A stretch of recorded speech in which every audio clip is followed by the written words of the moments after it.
بنایا، تن بنایا اور حضرت آدم کی پشت سے منتقل ہوتا ہوتا حضرت عبد المطلب تک جا پہنچا۔ حضرت عبد المطلب کے جو والد گرامی تھے ان کی عادت تھی کہ جب کبھی مکہ میں قحط پڑتا، پریشانی ہوتی، بارش نازل نہ ہوتی، تو آپ کے والد حضرت عبد المطلب کو کعبہ کے ساتھ لگاتے تو پشت کعبے کے ساتھ لگا کر کہتے مولا اس نور محمد کے صدقے اس کعبے والوں کو بارش دے دے۔ ابرہہ تو آپ نے سنا نا، ابرہہ ہاتھی پہ چڑھ کے آیا، اس وقت مکہ والوں نے پہلی بار ہاتھی دیکھا تھا۔ آپ نے تو ویسے دیکھا ہوا نا، جب ہاتھی دیکھا تو لوگ حیران تھے یہ بلا کیا۔ جب ہاتھی مکہ پہنچا تو حضرت عبد المطلب کی پیشانی میں نور محمد چمکتا تھا، ہاتھی سیدھا آ رہا تھا۔ اس نے جب دیکھا نا کہ عبد المطلب آ رہے ہیں، ابرہہ اوپر سوار، ہاتھی نے جیسے ہی عبد المطلب کو دیکھا اپنا سر عبد المطلب کے قدموں میں ڈال دیا اور کہا اے نور محمدی والے تیری عظمتوں کو سلام ہو۔ ابرہہ کو تو پتا کوئی نہیں تھا نا، جانوروں کو تو پتا لگ گیا کہ مصطفیٰ کے نور والا۔ آقا علیہ السلام کے نور کو دیکھ کر ہاتھی بھی قدموں پہ گرا۔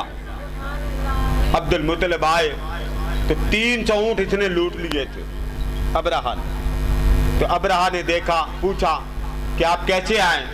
فرمایا میں اپنے اونٹ لینے آیا ہوں۔ اس نے کہا جی آپ اونٹ لینے آئے؟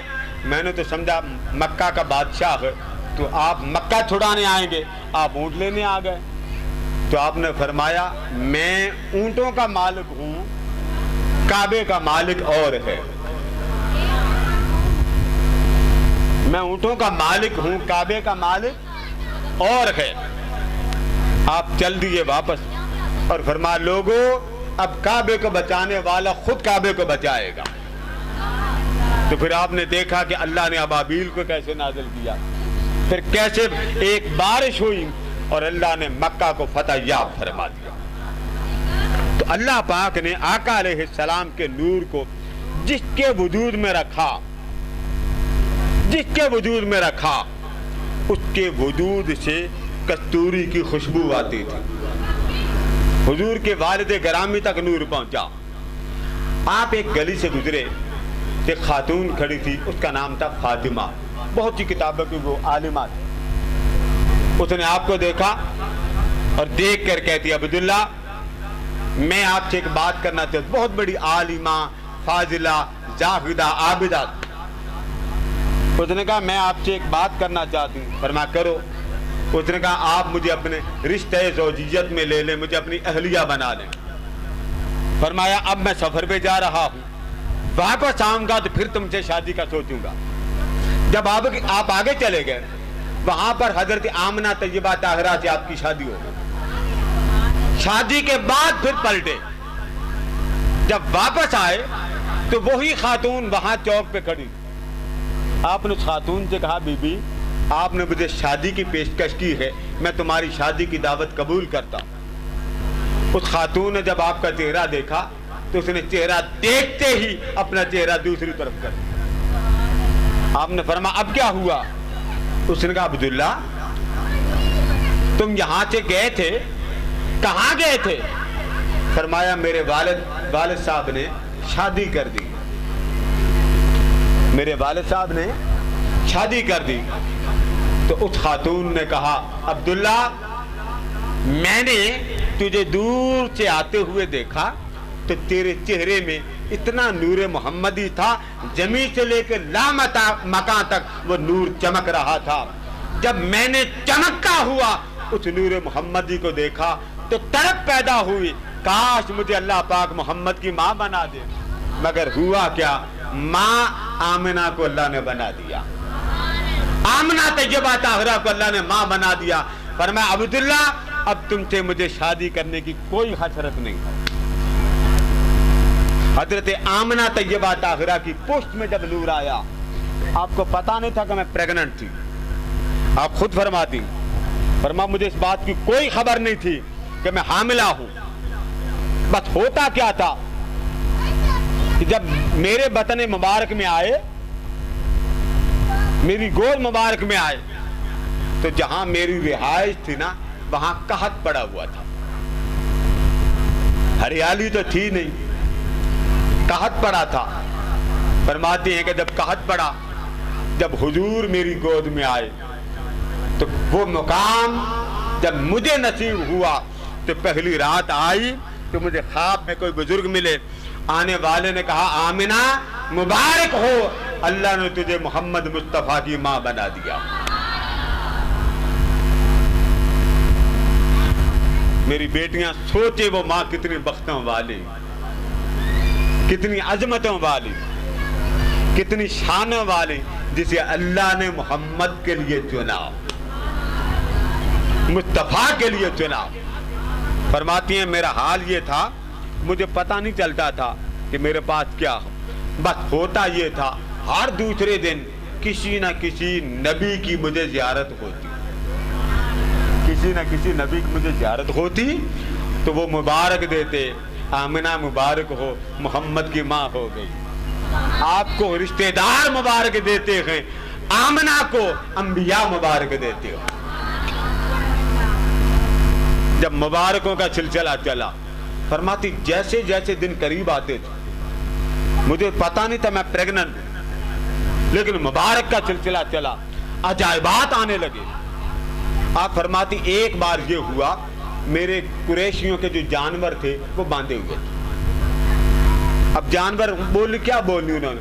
فرماتے جانور بولے، ایک دوسرے کو دیکھ کر بولنے لگے، اور وہ چوپائے تھے۔ حضرت ابن عباس فرماتے ہیں، آپ فرماتی ہیں کہ جب میرے وطن میں تشریف لائے تو جتنے قریشیوں کے جانور تھے نا وہ سارے ایک دوسرے کو مبارک دیتے تھے، مبارک ہو اس آمنہ کو اللہ نے محمد کی ماں بنا دیا، مبارک ہو اس آمنہ کو اللہ نے محمد کی ماں بنا دی۔ فرمایا جانور مبارک دیتے تھے، میں مبارکیں سنتی تھی، میں مبارک سنتی تھی۔ پھر ان مبارک باتوں کے سلسلے میں حضور اکرم صلی اللہ علیہ وسلم کی ندا آنے لگی۔ فرمایا ایک رات یہ ندا آئی کہ لوگوں مبارک ہو، مکہ میں مصطفیٰ کی آمد کا وقت ہو رہا ہے، آقا کے جلوے کا وقت ہو رہا ہے۔ اب یہودیوں کو پتا تھا کہ کوئی اس امت کا نبی آ رہا ہے، وقت کا بھی ان کو پتا تھا، دن کا بھی ان کو پتا تھا۔ حضرت بن عباس سے مروی ہے کہ جب حضور اکرم صلی اللہ علیہ وسلم کے آمد کا جیسے جیسے وقت قریب آتا گیا، جیسے قریب آیا، حضور علیہ السلام کے والد گرامی کا وصال ہو گیا۔ حضور کے والد گرامی کا نام کیا تھا؟ آواز آ رہی ہے آپ کو میری؟ آقا کریم کے والد گرامی کا نام کیا ہے؟ حضرت عبداللہ۔ پھر بولیے حضرت، آپ کا وصال ہو گیا۔ فرشتوں نے عرض کیا باری تعالیٰ تیرے نبی کے والد گرامی کا وصال ہو گیا، اب کیا ہوگا؟ فرمایا فرشتوں پریشانی کس بات کی؟ آپ کے والد گرامی کا وصال ہوا ہے، اس مصطفیٰ کا خدا جو موجود ہے، تو پھر پریشانی کیوں؟ یہاں پہ لاہور میں نا ایک بادشاہ ہوتے تھے، بھٹی صاحب تھے، وہ بیان کرتے، وہ کہتے ہیں کہ ہم نے جب مسجد نبوی شریف توسیع ہوئی تو حضور اکرم صلی اللہ علیہ وسلم کے جو والد گرامی تھے نا ان کے ہم نے قبر کھولی۔ والد گرامی کہتے ہم حیران تھے کہ صدیوں بعد حضور کے والد گرامی کی قبر کھلی، ایسے تھا جیسے ابھی غسل دے کے دفن کیا۔ میں نے ان کی زیارت کی، جس پشت میں نور محمدی تھا اس پشت کو اللہ پاک نے ایمان کی دولت سے عطا کیا، نعمت عظمیٰ عطا کی۔ فرماتی ہیں کہ جب اللہ پاک نے حضور اکرم صلی اللہ علیہ وسلم میری جھولی میں ڈالے، رات کا وقت، اچانک لمبے قد کاٹ والی عورتیں آ گئی، ان کے ہاتھ میں سوراخیاں اور برتن۔ میں حیران تھی، کسی نے مجھے دودھ پیش کیا، میں نے دودھ پی لیا۔ ایک خاتون میرے ساتھ ٹیک لگا کے بیٹھ گئی، میں نے کہا آنے والیوں مجھے اپنا تعارف تو کروا دو۔ انہوں نے پوچھا ہمیں جانتی نہیں؟ میں نے کہا میں نہیں جانتی۔ فرمایا اللہ نے ہمیں جنت سے بیچا ہے، جاؤ میرے مصطفیٰ کی آمد کا اعلان کر دو۔ اس رات سورج کو 70,000 انوار کا نور کا تاج پہنایا گیا، اعلان ہو گیا، جنت کے دروازے کھل گئے، سمندر کے لہروں میں ارتعاش آیا، جانور مشرق کے مغرب کی طرف، مغرب کے مشرق کی طرف دوڑنے لگے، ہر جانور پریشان گئے، کیا ہو گیا؟ ایک ہی آواز تھے، لوگوں مبارک ہو محمد مصطفیٰ آ گئے، مبارک ہو محمد مصطفیٰ آ گئے۔